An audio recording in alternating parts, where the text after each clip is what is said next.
friends, some of you may have noticed something different about my channel lately. I've got thumbnails now. Here they are. Just kidding. Can you imagine if I actually didn't have thumbnails and people are complaining about that? Like, hey, your thumbs look nasty. Anyways, today we're taking a look at a re-release of the Dog Alien from Neca. Let's open it up. Here's the Dog Alien, otherwise known as the Runner in the Expanded Universe stuff, and you'll notice right away that the sculpt is amazing. Gone are all the biomechanical details, and it's a lot more organic looking, and that's actually a design choice by H.R. Giger. In case you didn't know, H.R. Giger got to come back for Alien 3 after not coming back for Aliens, and the first thing he did right away was make a domed head again, and he got rid of the dorsal tubes on the back so that the alien could put his head back there and run like a quadruped, and he also wanted to have, believe it or not, blades pop out between the knuckles of the xenomorph's hand. Yeah, like Wolverine. There was going to be a blade instead of an inner mouth popping out of the big mouth. And there were going to be valves all over the body that would make different noises depending on what kind of mood the xenomorph was in. I'm not joking. That was his actual idea. Like a different noise if he's happy, different noise if he's sad. It's like, you know, acoustic emotions here. But the big difference with this xenomorph, well, not the xenomorph design, but this particular xenomorph figure is the paint. Neca has already done this xenomorph in a brown color, and you can see the difference between that original release and this re-release. This re-release is a lot more silvery, and in general, the paint is great, except there's kind of a bit of a slop on the silver they applied to the knees here, but it's not that bad. All over, there's a nice silvery wash, and that's actually kind of more accurate, kind of less accurate. The puppet they used for filming was black with gray highlights, and it really just looks dark brown because of how the movie was lighted. So this is very screen accurate. This is kind of a little more accurate to the props they used. But both of these guys, I mean, the differences aren't that stark. If you want a movie accurate Runner Alien, this is a great thing to pick up. Here's the head close up, and my jaw looks a little crooked, but I really love the silver they applied to the teeth. That's clean paint, and the best paint effect of all is always that airbrushing effect on the dome of the head. I love that. So sculpt and paint were great. I got no real complaints there. But articulation, unfortunately, I think I do have some complaints this time around. Let's start with the head. The head's on a ball joint, but that is the farthest back you are going to get it, which unfortunately means, like, for running poses, I mean, he's going to be looking more at the ground than up. He really needs to go a bit further back to look up. But it can go around all right. He's got ball joints at the shoulders. He's got double elbows that also swivel, and my second complaint is this one's really loose, and the other one's not like that. The other one's a lot better.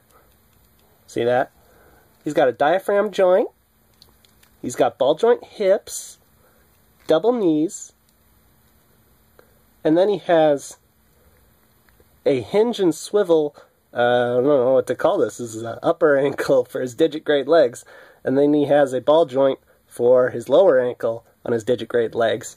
And then he's got a big bendy tail and a twist. And don't forget the last thing, this jaw is articulated, but on mine, whoo, I think that inner piece right there is way too big. It's sticking out too much because put this up too much and you can't really get it down easily. So, a few problems with articulation, unfortunately. This, of course, is the figure before I took it out of the clamshell. That's right, I had a Neca figure that is not in a window box for once. This is clamshell. These are very collector-friendly because they hold up in storage. So if you're someone who collects mint on card, it's good for that. But otherwise, you really have to throw this away if you're going to open it. But, you know, I throw away the packaging because I like to play with the figures, so I had no problem doing that. In the tray, you've got 3 twist ties you got to do for the figure, and then 1 little twist tie for the stand. And then after you get the last of those out, the figure is free, but he's got another twist tie here holding his arms to his torso so he can replicate that fetal pose that you see in the artwork for Alien 3. And he can't quite make it all the way there, though. One thing you may have noticed when I was going through the packaging is this guy comes with one thing no other Xenomorph figure from Neca really comes with. An accessory! It's just a display stand. One thing to note with this is some very stiff plastic on this ring up here, so I do not recommend trying to stretch this around his narrow little waist. I would just sort of rest these in divots right under the ribs. I want to get this guy in some cool poses for you. So as you can see, the stand is really helpful for getting the runner into awesome poses where he's ready to kill people. So that's a nice accessory, Neca. Thanks for including that. Now it's time to look at the scale. This guy's not really meant to stand up straight, but if you do stand him up straight, he stands at 10.5 inches tall. That's huge, guys. I mean, especially you can see how huge he is compared to a human-sized figure from Neca like Ellen Ripley. He's just easily the biggest xenomorph ever. We already saw him next to the original runner, so here he is next to the original Alien, the drone from the first movie, the warrior from Aliens, and then you can see from left to right, there's sort of an evolution of the aliens across the first 3 movies. Really cool. And as always, here he is hanging out next to my Batman and Spider-Man figures. You really gotta crouch him down to look good next to these guys, or any human figures for that matter. So this is a very cool Alien figure, and if you're a casual fan of the Aliens franchise and you don't have a runner figure yet, I would definitely pick this guy up. The only reason not to really is if you already have the first release, but the paint was incentive enough for me to pick it up a second time, and I wasn't disappointed at all. So if you're in the same boat as me, go out and get one. Peace out, friends.